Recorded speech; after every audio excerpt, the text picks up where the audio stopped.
Hey, Fiancé Freaks, I'm Sam. I'm Emily, and this is 90 Day Fiancé Freaks. I'm very sad to report that Jenny and Sumit no longer have sex in the kitchen. Wah, wah. The tigress is in hiding. Okay, when the sex therapist said that Jenny was a tigress, Is she not? that was a moment. I fucking loved it. She is. She is, but then she says she's a tigress in hiding because they live in his parents' house. Because Sadhna is always right next to her in the kitchen. In the kitchen, right. Doesn't bother Sumit. He's still turned on when he sees her cooking. Yes, but very specifically, he still gets an erection. Thank you, therapist.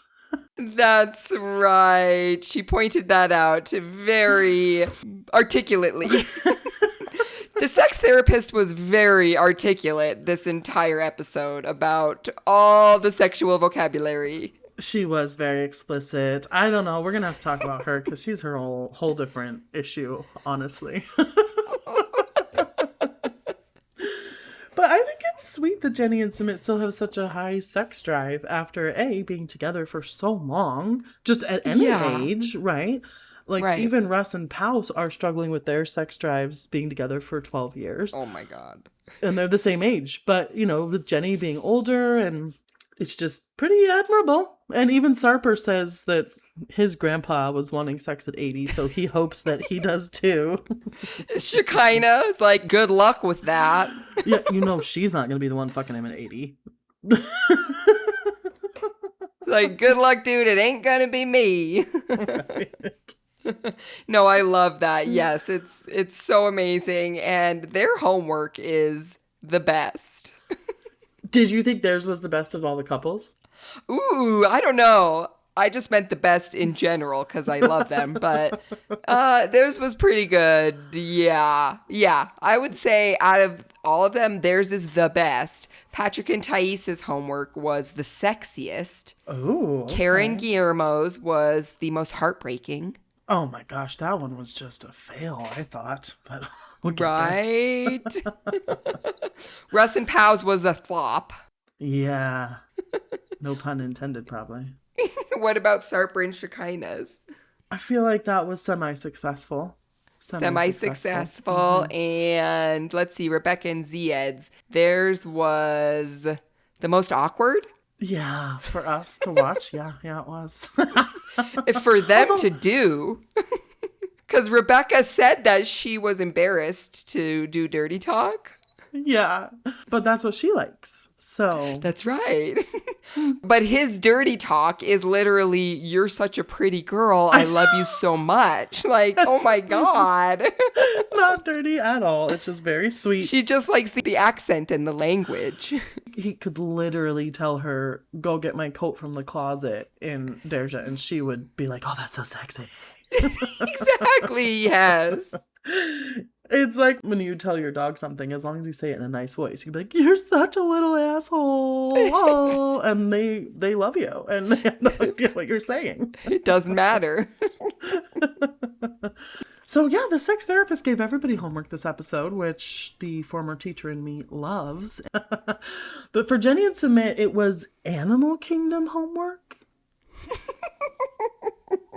Wait, she didn't call it that. You're calling it that. They called it that. I wrote down word for word what they called each homework, and they called it Animal Kingdom homework to go along with the Hidden Tigress theme, I think, Okay, so that really explains the shots when they're back in the room. The moaning, the groaning. Yeah, well, that was their homework, was for Jenny to moan and groan, right? And she says, who's next to us? Who's our neighbor? Hot, passionate makeout. Yes, but turns out they actually had sex twice, so. Yes, that's right. They fell asleep and then had the middle of the night sex. Okay. Get it? That homework came from what Sumit said, right? He said that Jenny's a loud moaner and she scratches his back. Yeah, really getting detailed. Or she did. Again, she did before they lived in his parents' house. And Rebecca even says, I would never have sex with you if your family was around. Right, exactly. That was funny to me. Like, is that a line that not to cross? Don't have sex when family's in the house? I mean, that's a really good question. I have used that line, but then I've also completely ignored that line. Like today, There we I go. am never going to have sex with your family here. And tomorrow I'm like, what family? Fuck it. So it's kind of like whatever works for you in that moment. In that moment, it's, it's the headache of. It's the headache. That's right. I have a headache. Suddenly cured. So true. The therapist pointed out too that this topic for Jenny and Sumit is really nostalgic. Yeah, you know what? It was nostalgic for me as a viewer because do you remember when they went on their little Kama Sutra retreat in India? Oh my gosh, of course I remember that. What was that? That was on The Other Way, one of The their seasons of The Other Way. Was that before or after they were married? Oh, I want to say that's oh no, they didn't get married forever. They just got married, I feel like. Well, yeah, it took a while, but I feel like it was on their honeymoon, if I remember correctly. No, it was. It was. You're absolutely right. Yeah, because they went to a beautiful resort and they went to a river. Yeah, no, you're right. Honeymoon Kama Sutra sex retreat. Yeah. Uh-huh. Well, that's a great lead into Patrick and Thais. Yes, so that was their homework, right? The yabyum. Tantric sex position. He sat down and she sat on his lap, and he was worried about getting a, what did he call it? He used the Half funniest. chub. Half chub. Yep. The perpetual half chub worry. Yes. Right there in front of the group. I mean, would anyone be concerned or confused if he did? Of course. I would hope you. Or surprised, or I mean, given Patrick and like Thais is so fucking hot. Right? Well, okay, so we did, thank goodness, figure out that he is not a sex addict, Emily. Phew, edge of our seats. That's right. He's not a sex addict, but he said that at some moments in his life, he has had to leave work to masturbate. He said, not now, but I have.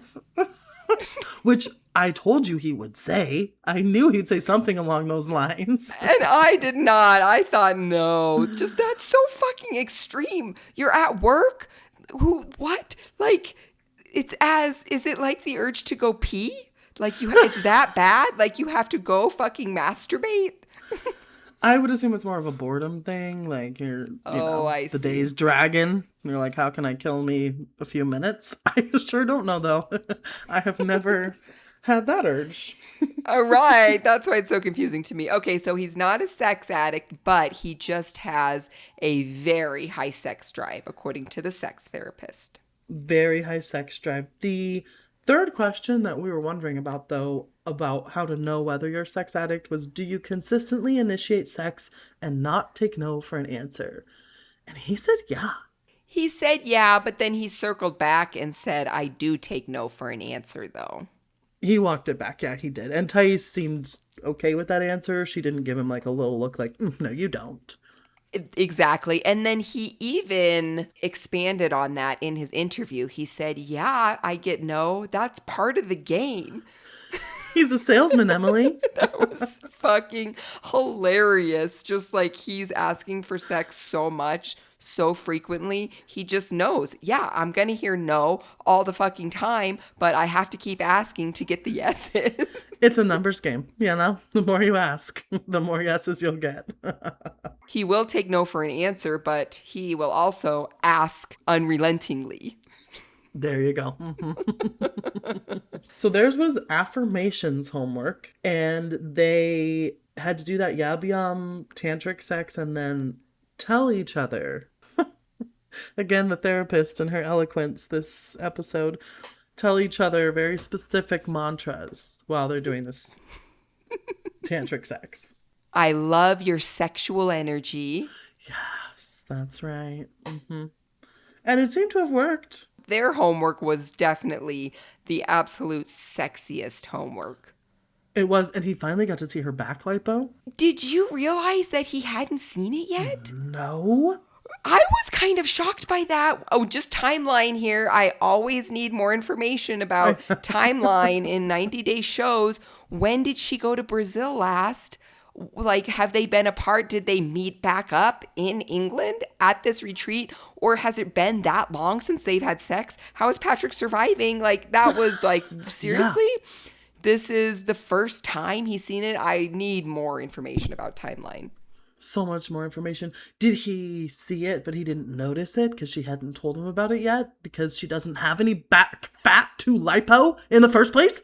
Right, but he did say, I mean, that's true. Maybe it was that. But he also complimented her, though. He said, is your butt bigger? Maybe the back lipo made her butt look bigger. 100%. But I'm saying maybe he just never noticed before and he just thought, oh, her butt looks great today. I don't know, but didn't know why. Who knows? We need more info, like you said. Yes, that was a very hot scene when she came out in her lingerie. And yeah, just, I don't know, you could definitely see Patrick's sex drive and just that they're into each other. Like, they still have that chemistry. Like, they're hot for each other. And afterwards, she said, oh, maybe I won't be so traditional anymore. The next morning. He was thrilled. Well, and did you notice how also the next morning he said, are we going to do it again? Are we going to do it again? He said that at least twice. You got to shoot your shot. Like he said, if he gets rejected early in the morning, maybe he won't later in the evening. That's right. Like he literally hopes that by asking that, they're going to do it right then. Like, let's do it again right now. Like, can't we just relax and enjoy what happened last night? Apparently not. Did you see the look on Sarper's face when Kara said that she likes to be dominated? Yes, I did. And that annoys you? Well, I just, like he was into it, right? Yeah, he was into it. Lies. Missionary is not dominating, okay? You like Missionary, Sarper, and she likes to be dominated. Those are not, no, it's fine. Not the same. Because Sarper thinks he's the alpha, he's the dom, but like all he'll ever do is Missionary. Oh my God. Right. And I'm not saying Missionary can't be dom, okay? But we don't, need to get into that. But I'm just saying it doesn't really scream dom if you're like, oh, lay down, let me take you, and then done, right? Like, I feel like there's got to be a little bit more to it, Sarper.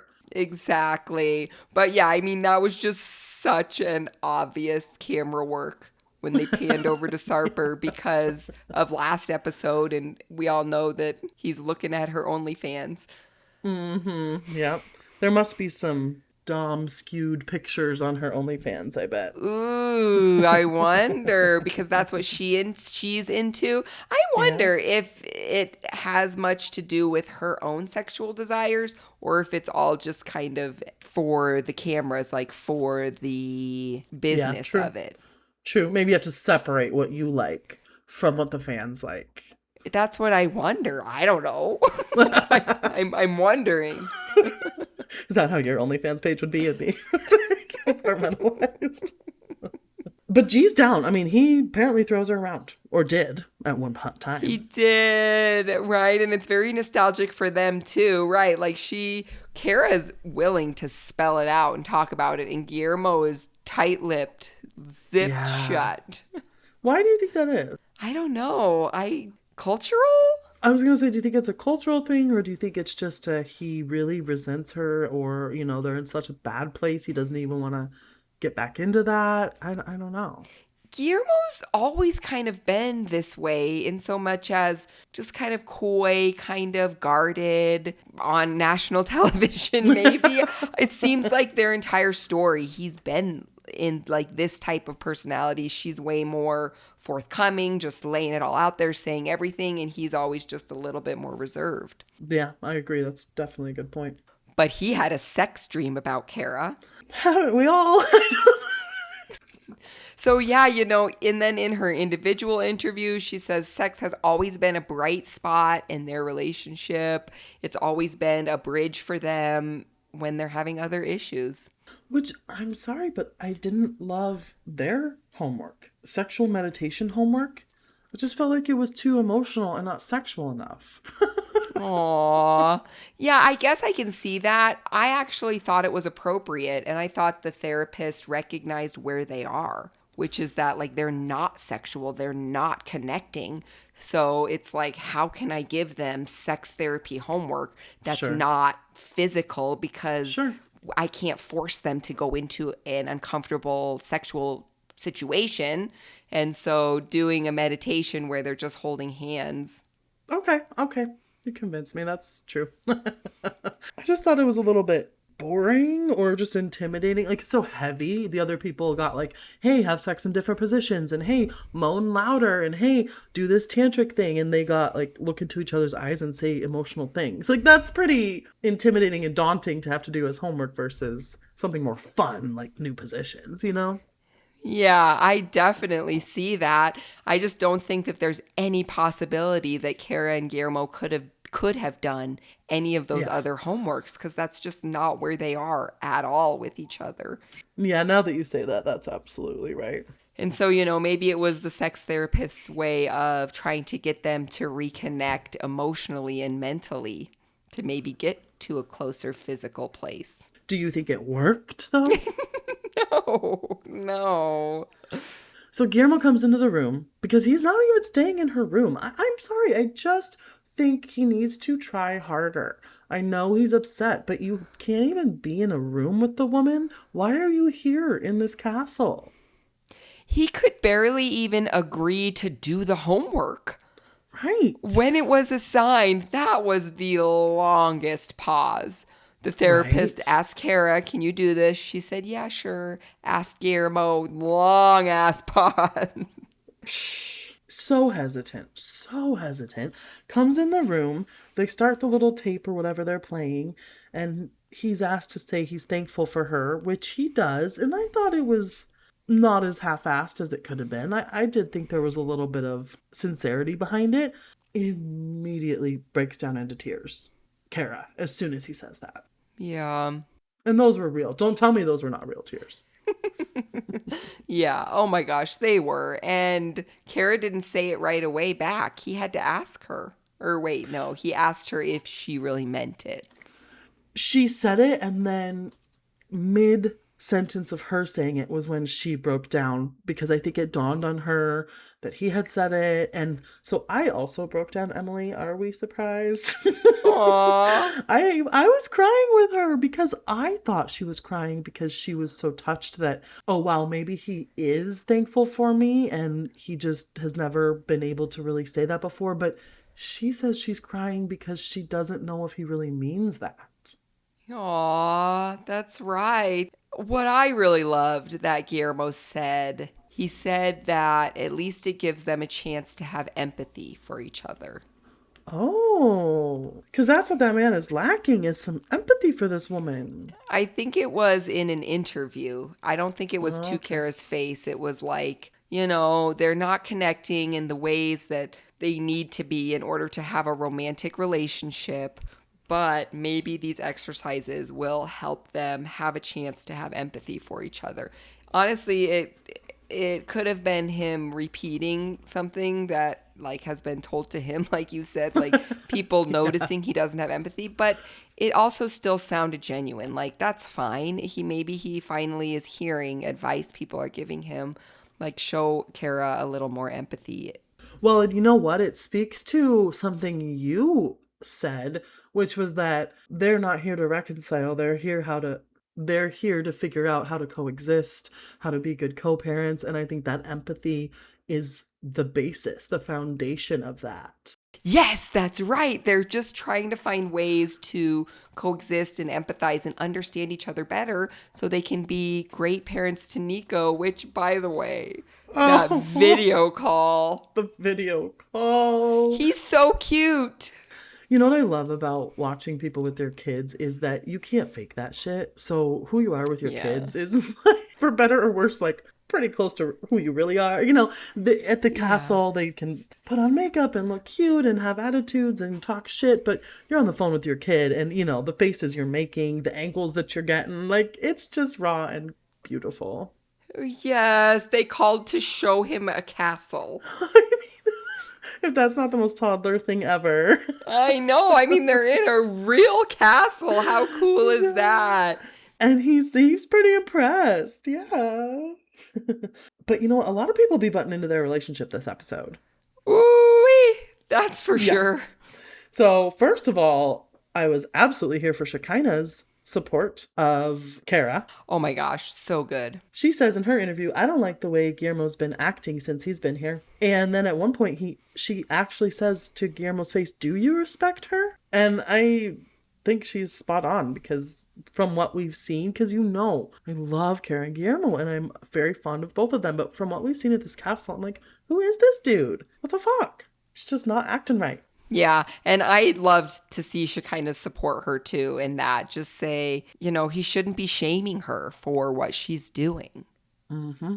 Right. Nobody should be. And then we get Patrick coming in, which Shekinah also had some things to say about. Patrick says, he says, Guillermo, you can take half her money. If you get divorced. Do you know how divorce works in America, Guillermo? The way that they panned around to everyone's faces in that scene, though, like every single person in that room was like, what the fuck, Patrick? Like, that's a pretty fucked up thing to be saying. And the way that she kind of phrased it, too, was so spot on. Saying to Guillermo, you do not want to be friends with Patrick. You do not want this voice on your shoulder. Ooh. I tend to agree with her. That was a shady thing to say.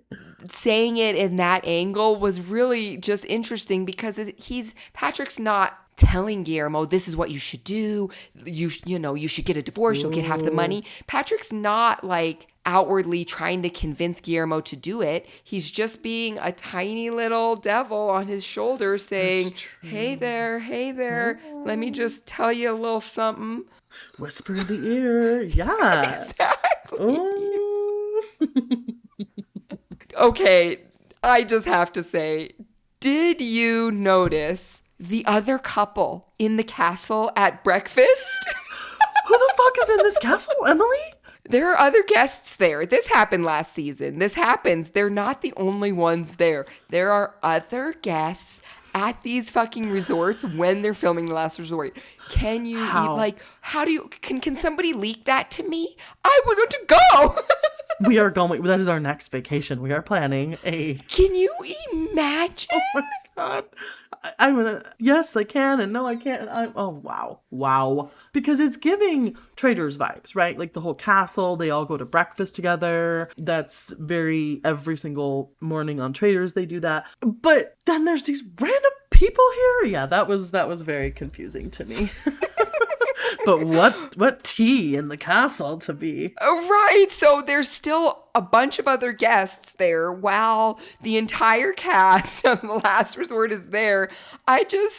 It's so hard for me not to wonder, like, if they have to vet those people. Like, I guess 90 Day people maybe aren't famous enough that, like, they just figure that the guests who are there won't know who they are. Like, right? Well, and they didn't blur their faces, so those people gave consent to be on 90 Day, so they knew what was going on. Right. Like, can I go join Sarper's workout class on the lawn if I'm a guest at this castle at the same time? Is it? It wasn't like roped off. Right. It's pretty crazy. Just that, right. They're just in the castle with a bunch of other guests, like mingling around. So funny. I'm so jealous of those guests. Oof. I know. Same. Speaking of Sarper's workout class, no, I do not want to join that class, even if I'm a guest at this amazing castle experience. Are you kidding me? What's going on? Get the fuck off the lawn, Sarper. Come on, Sammy. You don't want to be part of Boot Laugh? Oh my God. Absolutely not. No. And I don't think anybody there wanted to be a part of it. Yeah, they were just there to film. Like they were told to be there. Because Pao and Kara are laughing in the back, kind of making fun a little bit or throwing, low-key shade at him. Yeah, for sure. And I did love how they defended Rebecca. Yeah, because he called her a Karen. I know. Sarpers really wants to start shit with Rebecca. And honestly, I am fascinated by how triggered they are by each other, Sarper and Rebecca. Exactly. It's so mutual how it goes both ways. And we saw the next week on that Sumit just spills the beans to Rebecca. Like, oh yeah, Rebecca, Sarper was talking shit about ya. Which, Sarper was also talking shit about his bestie Sumit. About his little belly and his... About his little marshmallow belly. Yeah, step off, Sarper. That workout class was ridiculous.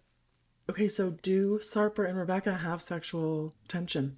Oh my God, I had not even thought of that. Is it possible? Yeah. So let's do this. Let's table that. Okay? Like that is sitting there. It's sitting on the table and I'm looking at it and I'm thinking about it as I watch the upcoming episodes because it is an absolute possibility. It could go either way. Maybe they do, maybe they don't. I think it'll become very clear as we watch the next episodes coming out.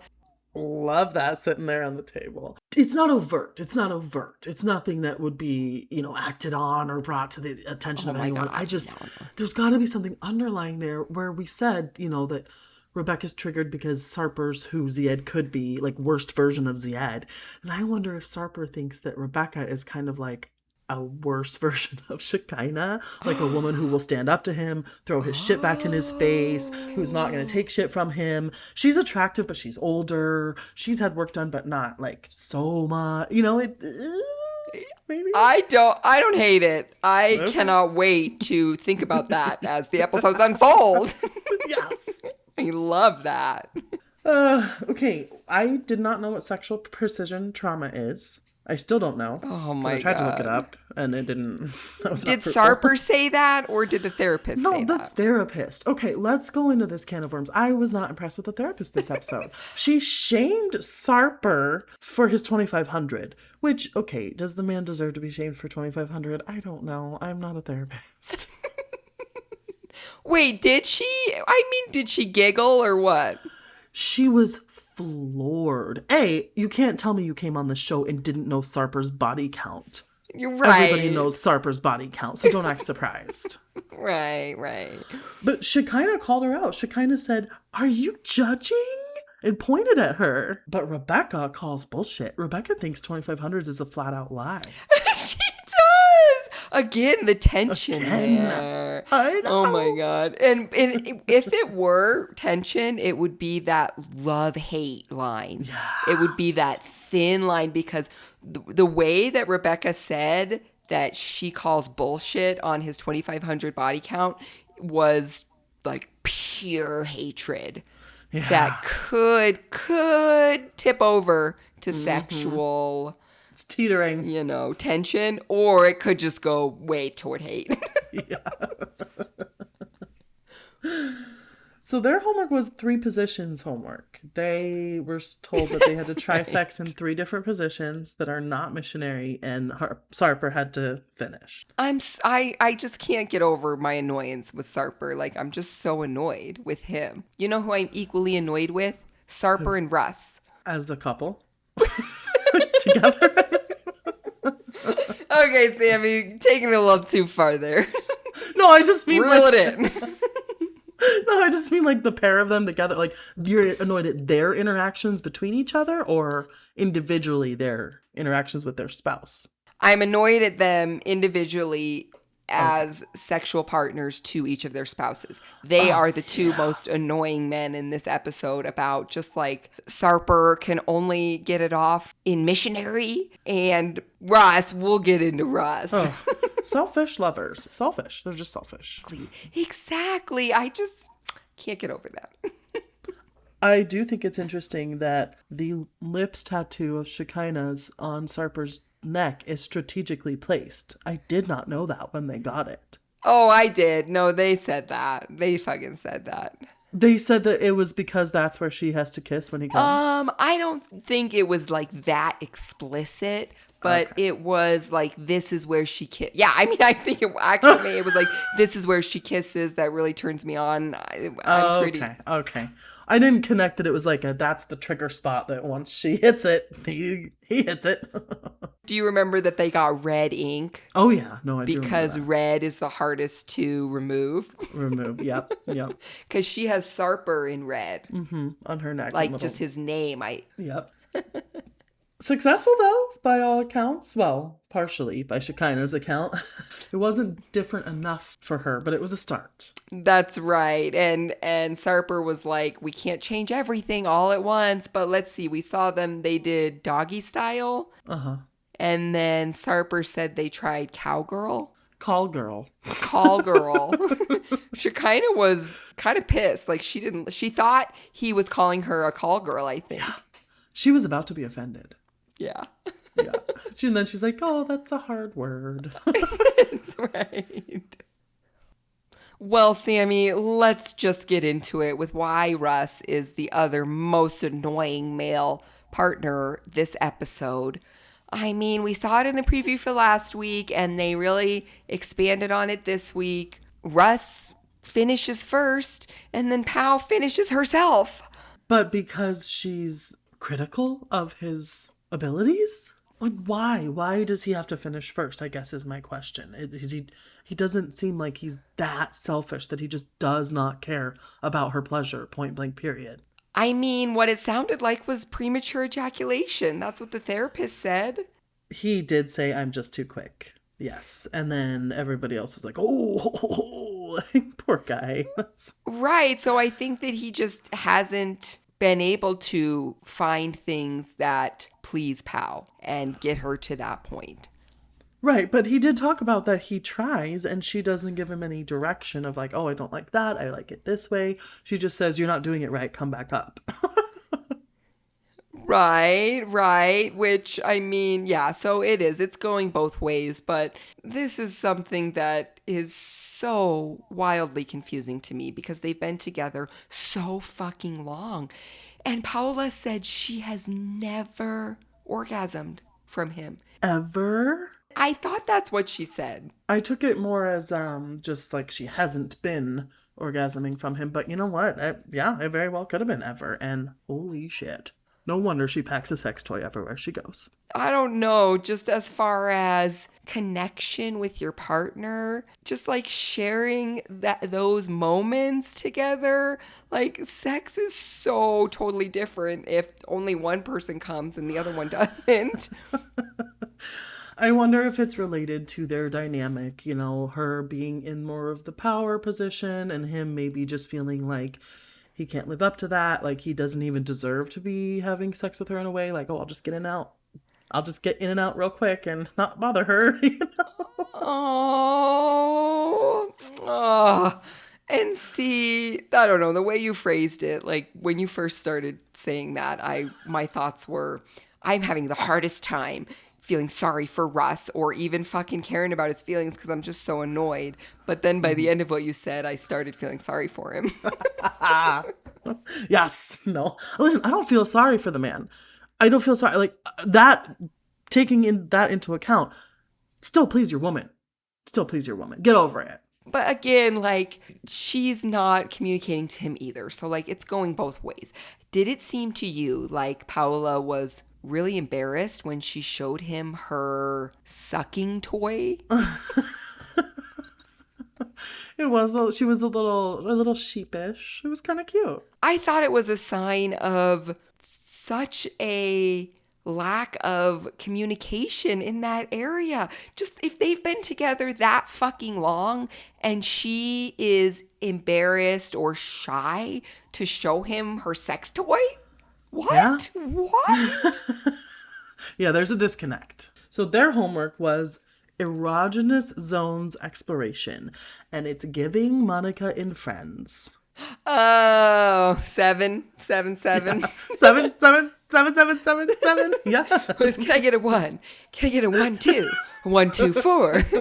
1247. So good. So Something like that. immediately they said erogenous zones, and I was like, Monica! Aw, love that. They did that in Last Resort last season too. Yeah.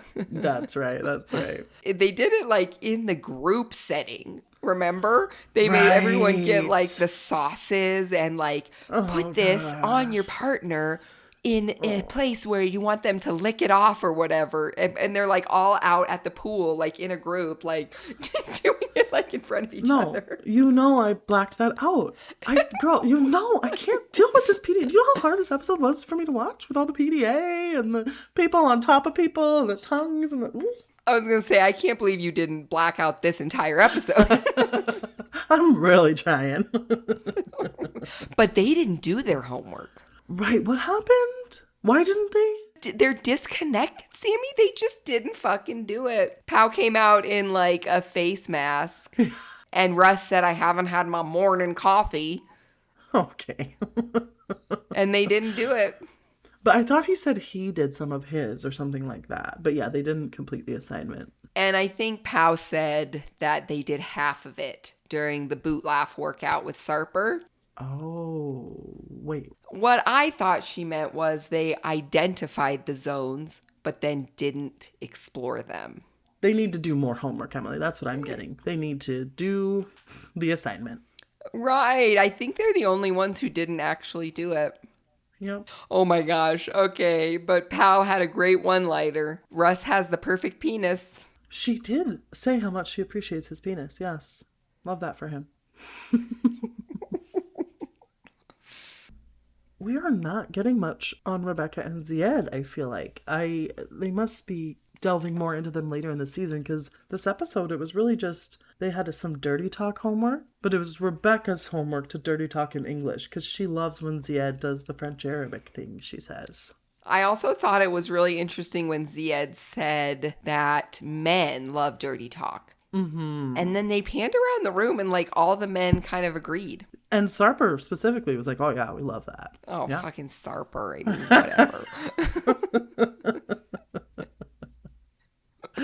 Yeah, that is interesting because I feel like women can be more verbose than men often. And, men are socialized to be quieter and, more physical. So that tracks to me. Right? That makes sense. But Rebecca is embarrassed to do it. I mean, it was a little awkward. Only because she was embarrassed. Okay. Own it. Own it, girl. You got this.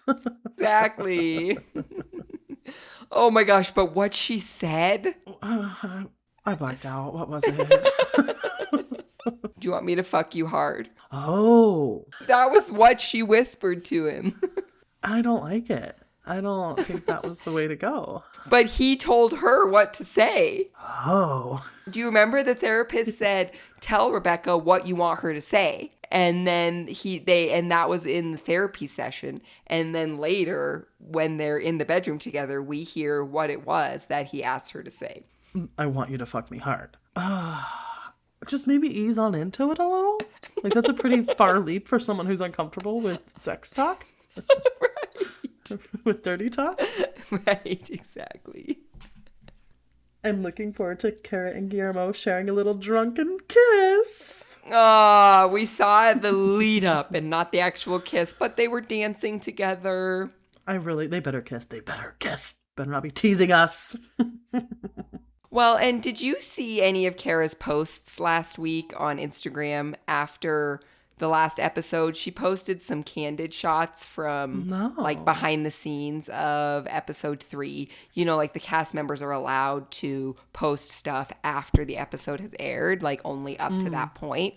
And there were some really cozy pictures of her and Guillermo, like a lot closer, a lot more cozy than we've seen in the actual show. So that made me kind of question my tone about them not rekindling much. So I don't know. Well, maybe I'm wrong. I would love that, but I don't think you are, but I would love it if you were. Well, I mean, at least for this show, like they might hook up. Sure, okay. But not get back together long term. Ugh, all right. But didn't Cara say, what did she say? Fun Guillermo? Party Guillermo? Oh, Party Guillermo's out. Yes, and that just, I feel like that's a sore subject, Kara, because I feel like if he were Party Guillermo, they'd be together. Or if she weren't Party Kara, they would be together. Aw, or if they could somehow both be party versions of each other. And not, too. Like, Yeah, find that medium ground. Yeah. Well, I'm looking forward to that car ride when Sumit tells Rebecca that Sarper was talking shit, just because Sumit cracks me up. Just his delivery, like. Yeah. That's going to be so good. I can't wait to see that. And then Shekinah and Thais go at it. I mean, that's been coming all season. But you know what I didn't realize was coming was that Sarper and Guillermo go at it. About nothing, it seems like. Guillermo walks out front and says, "What's going on out here? Why you guys?" And Shekinah's like, "Don't you come ask questions." We're not going to do that. We're not going to ask what's going on here. Okay. It just looked like drunkenness, if you ask me. It was just and then Sarper's like, "Don't talk to my woman that I don't talk to anyway." He just, again, with the workout class, he named moves after her about, "I love you, no, I hate you." Like, he is so obsessed with using this woman as his comedy. It's not funny. It's not. I agree. Okay, Sammy, couple quick questions this week. I'm going to ask you about Patrick and Thais. Sweet. All right. Are they still in love? Ooh, Patrick is. Aw. Thais, I think she still loves Patrick, but I think she's weighing how to incorporate that into her life, whether it's still that passionate romantic love or whether she, needs to put herself and her daughter first. Aw, that makes sense. Do they have chemistry? Yes. We saw all the chemistry this week. Yeah. Was Thais in it for the visa? Oh, no, I don't think so. Who wears the pants? Oh, I would say Patrick. Yeah, I think so. Did you think they would end up here? I honestly didn't. I didn't. I thought his brother, causes some problems in their relationship, but they've always just been very much in love. Patrick's been obsessed with Thais this whole time. I didn't see it coming. Right, I agree. When the couples who were going to be on this season first came out, I definitely was shocked it was the two of them. Yeah. Well, Sammy, my 90-day takeaway this week is sex therapy homework is like the best type of homework you're ever going to get. So just fucking do the homework. You're going to be glad you did it. You really got to hate homework to not do sex therapy homework. Right. Well, my 90-day takeaway this week is that dirty talk is always sexier in a different language. No question. Absolutely no doubt there.